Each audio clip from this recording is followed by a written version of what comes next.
Well, now to a story about a missing memo. That memo relates to the state's investigation into a former TPS administrator doing background checks.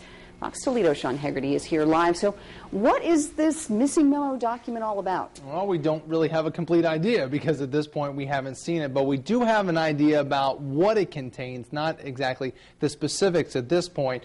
We do know the document is a memo from 2002. It's written by a former human resources manager, Clinton Faulkner, to a private investigator. We learned of the memo through the sworn affidavit by that private investigator.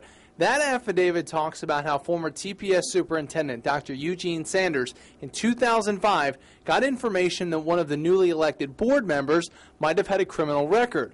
Faulkner then asked for the investigation. The private investigator says he attached the memo from 2002 in his sworn affidavit to the state auditor.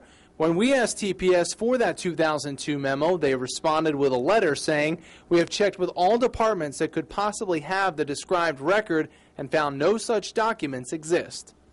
A TPS spokeswoman said tonight that Superintendent John Foley and Treasurer Dan Romano would not have any comment tonight.